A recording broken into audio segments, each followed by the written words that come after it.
Hola maestro, buenos días, buenas tardes, buenas noches. Bienvenido a un video mío del alumno Morales Hernández de Eric Alejandro y le voy a presentar sobre las medidas de dispersión. Bueno, primero, ¿qué son las medidas de dispersión? En otras palabras, las medidas de dispersión son números que indican si una variable se mueve mucho, poco, más o menos que otra medida. Es lo que básicamente el número que se mueve en un conjunto de números. Estas sirven para entregar información sobre la variación de la variable, o sea, cuál es la variabilidad del movimiento de esa variable, que pretende resumir en un solo valor la dispersión que tiene un conjunto de datos. Las medidas que más se utilizan son las de rango de variación, variancia, desviación estándar y coeficiente de variación, y algunos los veremos en más adelante. ¿Qué nos indican?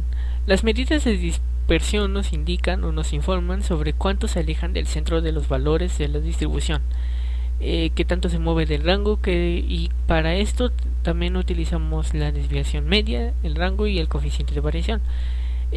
¿Cómo se emplean en los cálculos? Pues en estadística las medidas de dispersión, también llamadas de variabilidad, es el grado de una distribución que se estira o se exprime. Ejemplos más comunes de estos son cuando calculamos el rango de los intercuartiles y la desviación estándar, cuyas fórmulas podemos ver en la imagen ahí presente. Ahora, vamos con el primero, ¿qué es el rango? Bueno, el rango es un valor numérico que indica la diferencia entre el valor máximo y el mínimo de una población o una muestra, es decir, el número menor y el número mayor de un conjunto de datos. Sirven para obtener la dispersión total, es decir, si tenemos una muestra con dos observaciones, 10 y 100, el rango será de 90. ¿Por qué? Porque al calcularlo se resta el número mayor con el número menor. En este caso, 100 menos 10 y da 90.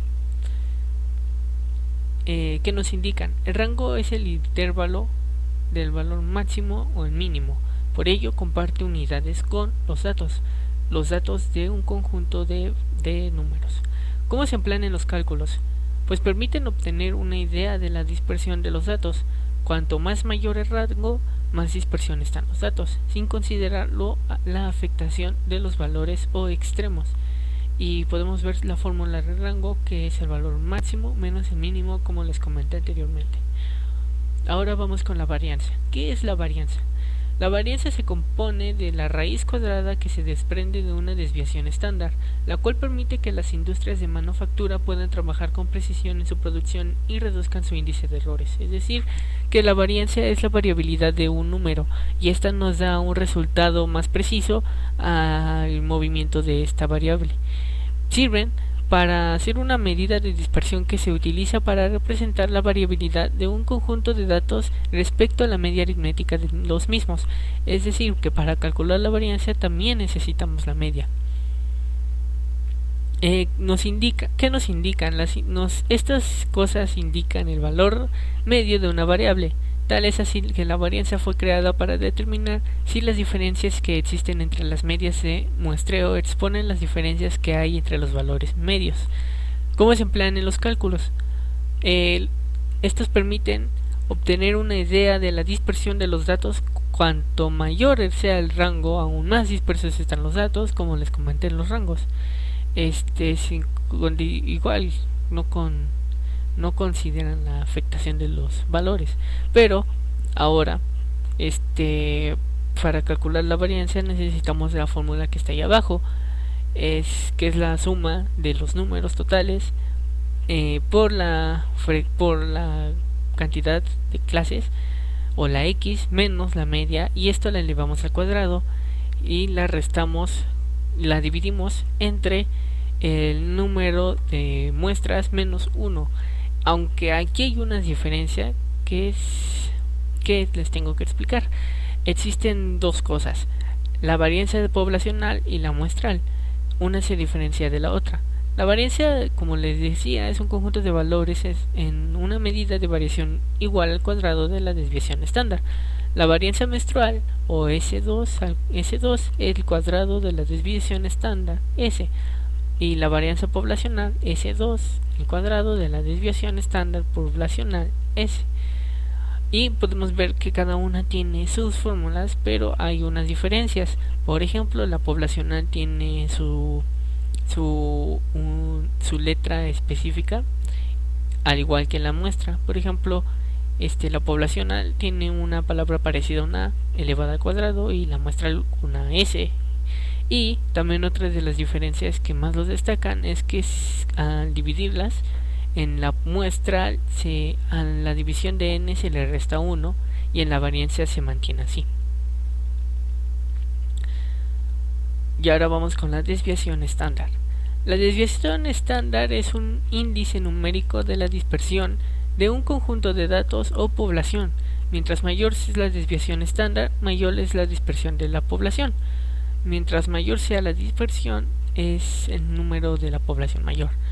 La desviación estándar es un promedio de las desviaciones individuales de cada observación con respecto a la media de una distribución.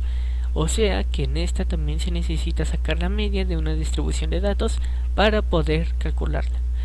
Estas sirven para medir el grado de dispersión o variabilidad o midiendo la diferencia entre cada valor del conjunto de datos y la media del conjunto de datos.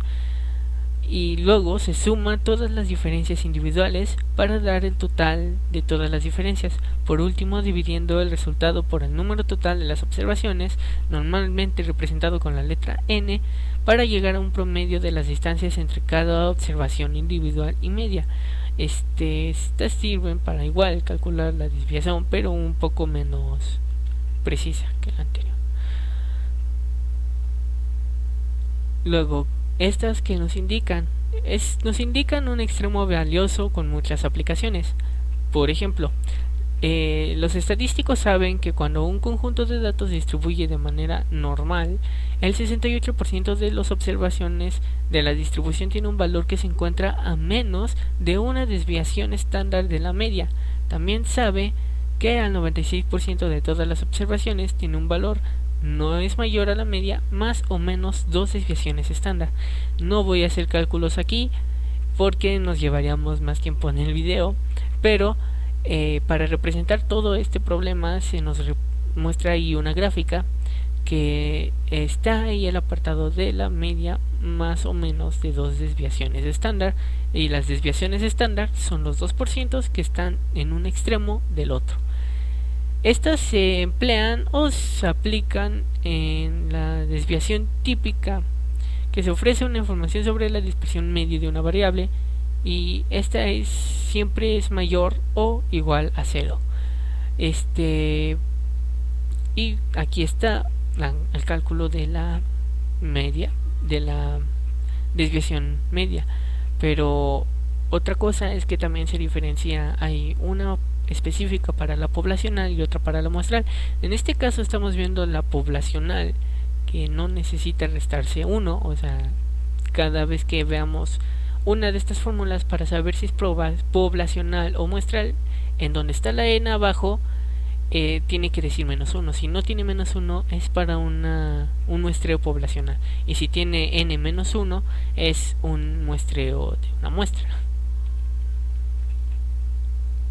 Y es lo que les estaba diciendo, o sea, es básicamente lo mismo, pero la diferencia es que además de tener sus propios signos, es que a n se le resta 1 en la población, y en la muestra y en la población no se le resta nada.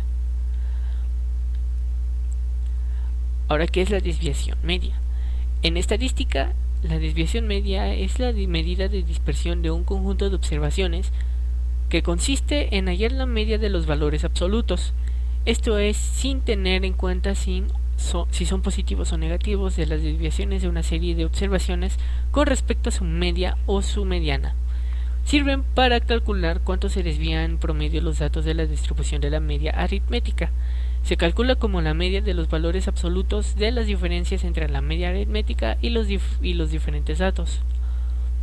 Nos indican básicamente lo mismo que el anterior, es el mismo ejemplo técnicamente, y se emplean con la desviación con respecto a la media desde la diferencia entre cada valor de la variable de estadística y la media aritmética, o sea, de o sea, y es igual a x menos x. La desviación media es la media aritmética de los valores absolutos de las desviaciones respecto a la media. La desviación media se representa por dx, y podemos ver aquí una fórmula que es desviación media igual a la suma del número total por el valor absoluto de xy menos la media entre n. Y lo mismo pasa con la muestra de población. Si esta tiene un n-1, es para una muestra. Ahora, ¿qué es la variación de grupos de variación de datos para grupos no agrupados? Son la relación entre la desviación típica de una muestra y su media. El coeficiente de variación permite comparar las dispersiones de dos distribuciones distintas, siempre que sus medias sean positivas. O sea que no se va a poder calcular si sus medias llegan a ser un número negativo, como menos 3 o menos 2. ¿Para qué sirven? Estas se utilizan para comparar la dispersión o variación de conjuntos de datos de medidas diferentes o con medias aritméticas diferentes. Nos indican que se utiliza para comparar conjuntos de datos pertenecientes a poblaciones distintas. Por lo tanto, el coeficiente de variación nos permite tener una media de dispersión que elimine las posibles distorsiones de las medias de dos o más poblaciones. Estas se emplean utilizándolas para comparar la dispersión de conjuntos de datos de medias diferentes con medias aritméticas diferentes. En palabras clave, coeficiente de variación, dispersión y variable datos y comparar. Y aquí está la fórmula, que es la coeficiente de variación es igual a la desviación estándar sobre el valor absoluto de la media. Y eso ha sido todo. Espero que le haya gustado y gracias por el video. Nos vemos pronto, maestro.